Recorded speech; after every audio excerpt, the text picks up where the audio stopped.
37 इज्जत किडनैप कहाँ है कृष्णा। अब आगे। अग्निहोत्री पैलेस। आदित्य जो परेशान बैठा हुआ था उसका फोन बजने लगता है। ये सोचकर कि कृष्णा का होगा वो तुरंत बिना देखे उठा लेता है। हेलो हेलो कृष्णा, कहाँ हो तुम। सामने से आवाज आती है, सर मैं नयन बोल रहा हूँ, बॉस की लोकेशन मिल गई है, वो यहाँ से बहुत दूर है, साथ ही सुनसान भी, और अभी उसकी लोकेशन एक जगह पर ही रुकी हुई है, हमें जल्द ही निकालना होगा। आदित्य उसकी बात सुने एक झटके के साथ खड़ा हो जाता है और बाहर की तरफ भागते हुए कहता है, गाड़ी निकालो, मैं आ रहा हूँ, एक सेकंड भी लेट नहीं होना चाहिए। पीहू भी उसके पीछे आते हुए कहती है, भाई भाई क्या हुआ, कृष्णा ठीक तो है ना, आप इतने परेशान क्यों हो गए, किसका फोन था।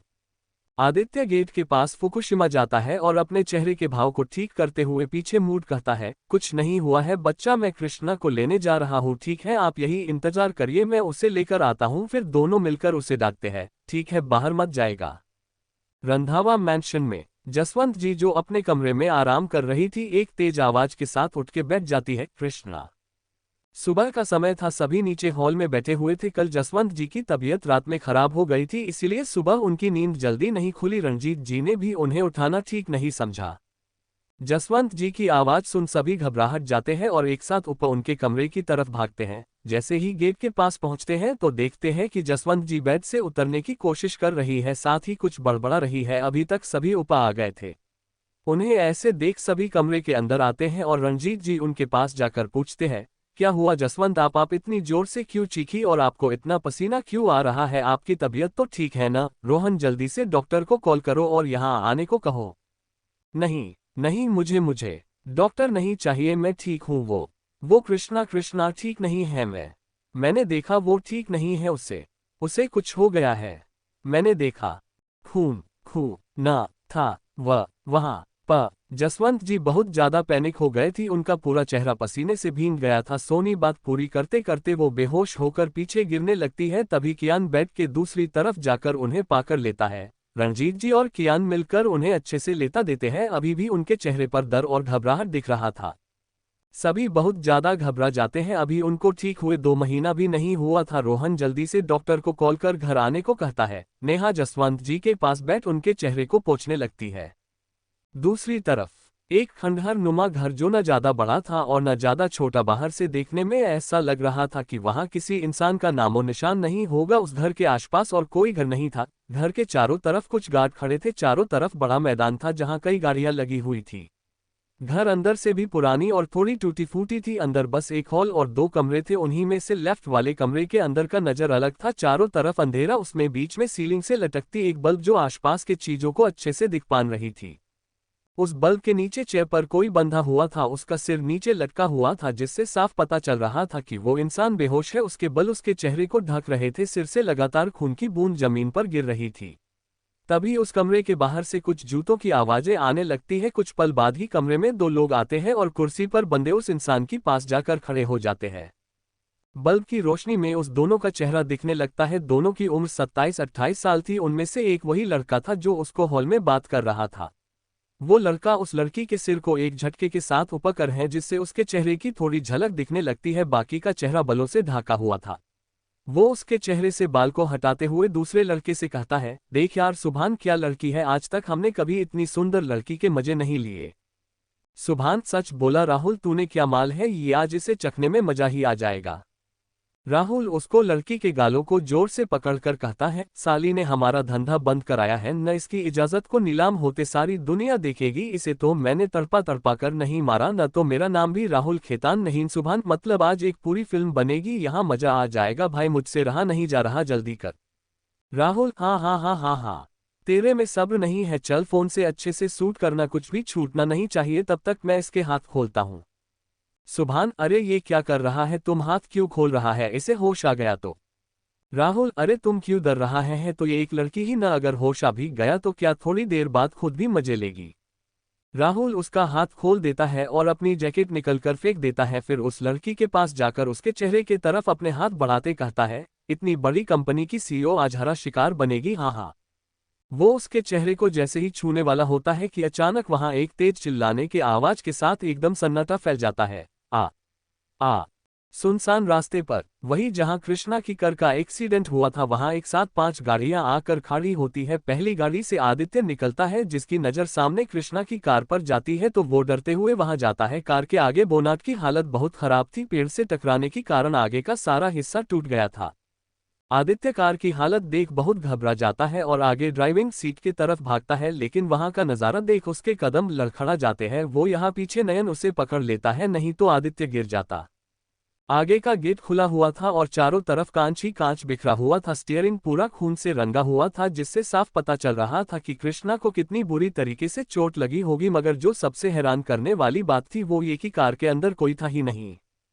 आदित्य पीछे खड़े नयन को देख कहता है, ये क्या है और कृष्णा कहाँ है? तुमने तो कहा था वो यही है। नयन की नजर कार के सीट के चेहरे गिरे फोन पर जाती है। वो उसे उठा आदित्य को दिखाते हुए कहता है, ये देखिए सिर बॉस ला फोन यही है, बॉस भी जरूर यही कहीं होगी, मैं अभी टीम को उन्हें ढूंढने बोलता हूँ। आदित्य जो बहुत गुस्से में था वो नयन को वार्निंग देते हुए कहता है, अगर मेरी बहन मुझे नहीं मिली तो तुम सब मेरा वो चेहरा देखोगे जिसकी कल्पना भी तुमने नहीं की होगी। कुछ भी करोगे, मुझे कृष्णा हर हाल में ठीक चाहिए। जाओ।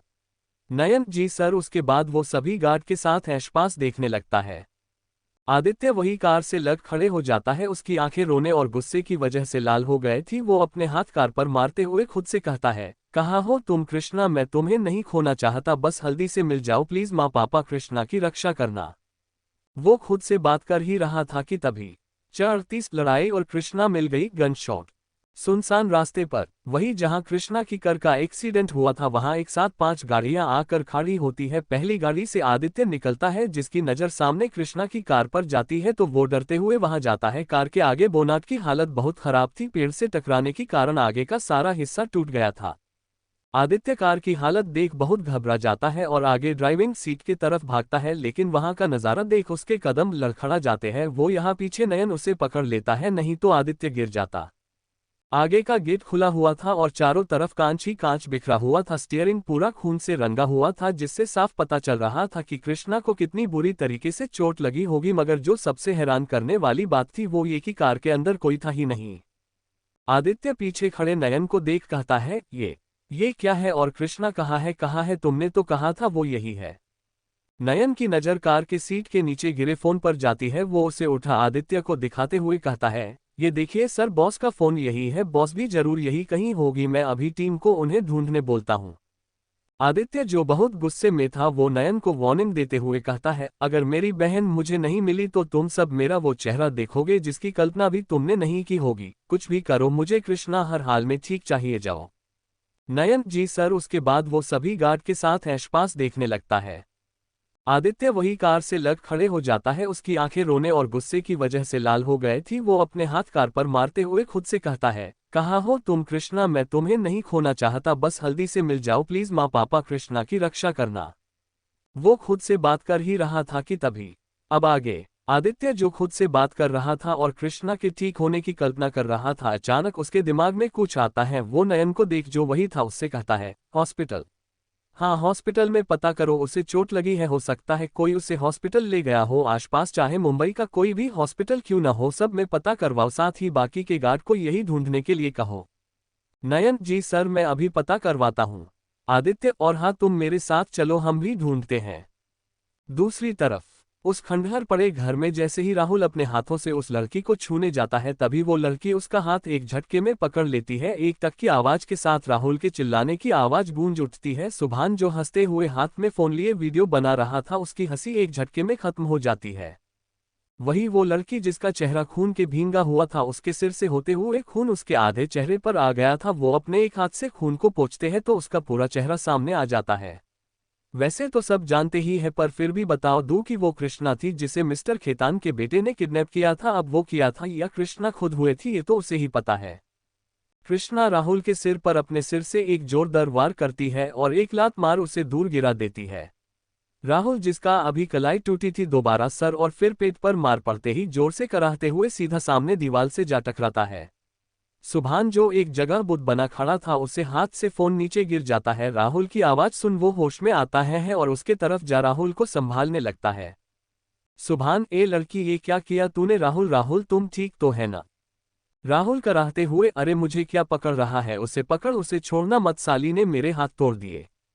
सुभान उसे वही छोड़ गुस्से से उठता है और कृष्णा की तरफ जाने लगता है। इस समय कृष्णा आराम से कुर्सी पर सिर झुकाए बैठी हुई थी। जैसे ही सुभान उसके बल को पकड़ने जाता है वैसे ही कृष्णा एक झटके से उठ उसका गला पकड़ लेती है। उसकी पकड़ इतनी तेज थी कि सुभान को सांसें तक नहीं आ रही थी। जैसे ही राहुल ये देखता है बाहर खड़े गार्ड को चिल्लाते हुए आवाज देने लगता है। कुछ पल बाद ही बाहर से लगभग 14-16 गार्ड अंदर आते हैं। कृष्णा सुभान को एक जगह पटक देती है, तब तक सारी गार्ड्स उसे घेर कर खड़े हो जाते हैं। राहुल हंसते हुए, बहुत मर्दानगी दिखा रही थी न, अब लड़की के दिखा जो अभी तूने किया है न, इसका देख मैं क्या करता हूँ, पहले तो तुझे चखकर छोड़ देता लेकिन अब तुम मेरी रखेल बनेगी।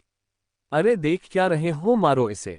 कृष्णा की आंखें हारी हो जाती है। उसने अभी तक एक शब्द नहीं कहा था, खून अब भी बहन रहा था उसके सर से। तभी दो गार्ड एक साथ उस पर वार करते हैं मगर कृष्णा उन्हें भाए आदम से बेहोश कर नीचे गिरा देती है। उसके शॉट इतने परफेक्ट थे कि वो दोबारा उठ हो नहीं पाते हैं।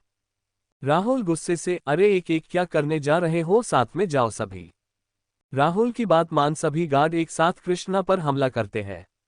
इतने लोगों को एक साथ आते देख भी कृष्णा के चेहरे के भाव बिल्कुल नहीं बदले थे। वो सभी से एक साथ लड़ने लगती हैं। दो लोग आगे से उस पर हमला करते हैं कि कृष्णा एक को अपने पैर तो दूसरे को अपने हाथ से मारती है। ऐसी ही सभी से लड़ रही थी। अब उसकी सांसें भी फूलने लगी थी।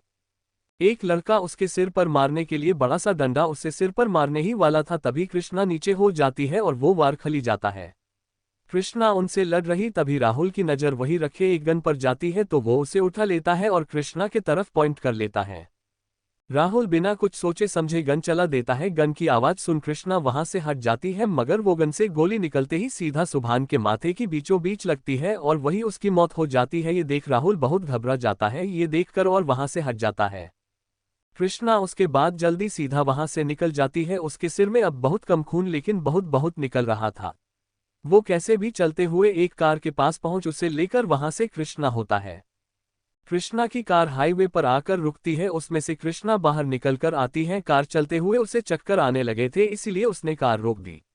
साइड में लगे रेलिंग पर खड़ी हो जाती है। दूर से देखने में उसकी पकड़ रेलिंग पर से ढीली होते जा रही थी। जैसे ही वो आगे गिरने वाली होती है तभी कोई आकर उसे, क्या होगा अब कृष्णा के साथ, क्या राहुल फिर आएगा, किसने बचाया कृष्णा को, सब जानेंगे अगले भाग में। मुझे तो इंतजार ही नहीं होता। 39 फ्लैशबैक क्यों गई थी कृष्णा बाहर। अब आगे एक लड़का उसके सिर पर मारने के लिए बड़ा सा डंडा उससे सिर पर मारने ही वाला था तभी कृष्णा नीचे हो जाती है और वो वार खली जाता है। कृष्णा उनसे लड़ रही तभी राहुल की नजर वही रखे एक गन पर जाती है तो वो उसे उठा लेता है और कृष्णा के तरफ पॉइंट कर लेता है। राहुल बिना कुछ सोचे समझे गन चला देता है। गन की आवाज सुन कृष्णा वहां से हट जाती है मगर वो गन से गोली निकलते ही सीधा सुभान के माथे की बीचों बीच लगती है और वही उसकी मौत हो जाती है। ये देख राहुल बहुत घबरा जाता है और वहां से भाग जाता है। कृष्णा उसके बाद सीधा वहां से निकल जाती है। उसके सिर से अभी भी खून निकल रहा था। वो कैसे भी चलते हुए एक कार के पास पहुंचकर उसमें बैठ वहां से निकल जाती है। वो कार हाईवे ब्रिज पर आकर रुकती है। उसमें से कृष्णा बाहर निकलकर आती है। कार चलाते हुए उसे चक्कर आने लगे थे इसीलिए उसने कार रोक दी। बदले ही उसे चोटों की आदत जो मगर ज्यादा खून बहने के कारण वो कमजोर बार रही थी। वो कार को ऐसे ही छोड़ वही ब्रिज के किनारे जाकर खड़ी हो जाती है और जो कुछ भी कल रात हुआ उसे सोचने लगती है। रात को जब आदित्य आखिरी बार उसे देखकर सोने गया था उसके 15 मिनट बाद ही कृष्णा का फोन बजने लगता है। क्योंकि उसकी नींद बहुत कच्ची होती थी इसलिए वो एक बार में ही उठ फोन को देती है फिर उठा लेती है। हम बोलो। उधर से आवाज आती है, बॉस खबर मिली है कि वो अभी मुंबई के फेमस ताज बार में रुका हुआ है, क्या करना है बॉस। उस आदमी की बात सुन सकी भौहें सिकुड़ जाती है। पूरे कमरे में अचानक डरावना माहौल से घिर जाता है। कृष्णा के भाव भी बहुत कठोर हो जाते हैं। जाकर नजर रखो उस पर, मैं आती हूँ। फोन काट वो क्लोजेट की तरफ जाती है। कुछ समय बाद उसने अब एक ब्लैक पैंट और उसके ऊपर ब्लैक जैकेट पहना हुआ था। चेहरे पर हमेशा की तरह मास्क और सिर के ऊपर एक ब्लैक कैप। उसकी आंखों के अलावा कुछ नजर नहीं आ रहा था। कृष्णा घर से बाहर चली जाती है। उसने किसी को कुछ भी नहीं बताया था। कार लेकर वो अपने मंजिल की तरफ निकल पड़ती है। ताज बार, जहां आमिर लोगों की भीड़ लगी होती थी, ये कोई अच्छी जहां नहीं थी। यहाँ कई इलीगल काम होते हैं जैसे ड्रग्स, ह्यूमन ट्रैफिकिंग और भी बहुत। अंदर क्या है ये कुछ लोगों को छोड़ किसी को नहीं पता है। इसका मालिक कौन है आज तक पता नहीं चला। पुलिस ने कई बार यहाँ रेड मारे मगर उनके हाथ कुछ नहीं लगा। कृष्णा बाहर खड़ी आसपास देख रही थी। उसकी नजरें इतनी तीखी थी जैसे वो दीवार के आर पार भी देख रही हो। कृष्णा को देख को बता नहीं सकता था कि वो लड़का है या लड़की, क्योंकि सिर्फ शकल के अलावा कोई गुण नहीं है उसमें लड़कियों वाले। सब चीजों को अच्छे से जांचने के बाद वो अपने लगभग 15 लगा के साथ अंदर आती है। अंदर बड़े बड़े लोग नशे में धुत इधर उधर पड़े हुए थे। सामने कई लड़कियां उनके सामने नाच रही थी। वो किसी कोठे से कम नहीं लग रहा था। वो चलते हुए एक सोफे पर बैठ जाती है। अंदर आते के साथ ही उसकी नजरें किसी को ढूंढ रही थी, मगर शायद वो वहां मौजूद नहीं था। कुछ लड़कियां वहां आती है और उसे शराब ऑफर करती है। ऐसे ही 2 घंटा होने को था, मगर जिसे वो ढूंढ रही थी जो वहां नहीं आता, उसका गुस्सा पल पल बढ़ते जा रहा था। उसके गार्ड्स पूरा बार ढूंढ चुके थे मगर कुछ हाथ नहीं लगता। इसी गुस्से में वो कार अकेले लेकर निकल जाती है। बाकी तो पता ही है, कृष्णा को पता चल गया था कि कुछ गाड़ियां उसका पीछा कर रही है और वो गाड़ियां उसके करीब आने की कोशिश भी नहीं कर रही थी, तो उसे कुछ न कुछ गड़बड़ लगती है। वो अपने आप को संभालते कि उसका एक्सीडेंट हो जाता है। ये सब सोचते हुए उसकी पकड़ रेलिंग पर से ढीली होते जा रही थी। उसकी आंखों के सामने अंधेरा छाने लगता है। उसकी पकड़ रेलिंग पर से छूट जाती है। जैसे ही वो आगे गिरने वाली होती है तभी कोई आकर उसे थाम लेता है। वो अपनी अधखुली आंखों से सामने देखती है जहां एक आदमी ने उसे थामा हुआ था। अंधेरे और बेहोशी के कारण जिस वजह से उसे कुछ ठीक से दिखा नहीं रहा था, मगर वो छुअन जानी पहचानी थी। आखिरकार वो बेहोश हो जाती है। वो आदमी उसे अपनी गोद में उठाकर दूसरी कार में बैठ आता है और वो कार वहां से गायब हो जाती है। रंधावा मैंशन। यहाँ का माहौल बहुत टेंशन से भरा हुआ था। सभी कमरे में खड़े थे। डॉक्टर आ गए थे और जसवंत जी को देख रहे थे। डॉक्टर रणजीत जी को देख कहता है, देखिए मिस्टर रंधावा, मैंने आपसे पहले दिन ही कह दिया था कि इन्हें कोई भी स्ट्रेस इनकी जान बना सकती, फिर भी अपने मेरी बात को हल्के में लिया। रणजीत, आप कहना क्या चाहते हैं, साफ साफ कहिए ना। डॉक्टर, देखिए इन्होंने फिर से किसी बात का स्ट्रेस ले है जिससे इनकी ये हालत हुए हैं। मैं आपसे गुजारिश करूंगा इन्हें जितना हो सके बुरी बातों से दूर रखा करे। उसने लिए अभी स्ट्रेस लेना ठीक नहीं है। मेरे ख्याल से आप सब अब समझ गए होंगे, तो ये दावा ले आइए और इनका ध्यान रखिए। वो एक पुर्जा आगे करते हुए कहते हैं जिसे अविनाश ले लेता है और कियान डॉक्टर को बाहर तक छोड़ने जाता है। किसी को नहीं पता था कि अचानक क्या हुआ था उन्हें, और ये बात अब कोई पूछेगा भी नहीं। वही एक आलीशान घर के बाहर बहुत सी गाड़ियां रुकती, जिसमें से एक आदमी किसी को अपने बाहों में लिए अंदर जाने लगता है। अंदर एक कमरे में वो उसे लेता जाने लगता है। तभी कुछ ऐसा होता है जिससे उसकी आंखें खिली की खुली रह जाती है। किसे ढूंढने गई थी कृष्णा? कौन सी है वो आदमी जिसने कृष्णा को बचाया? क्या दादी ठीक हो पाएंगी? क्या होगा आगे जानेंगे लगते भाग में। तब तक अच्छे से लाइक और कमेंट जरूर करें। Bye bye.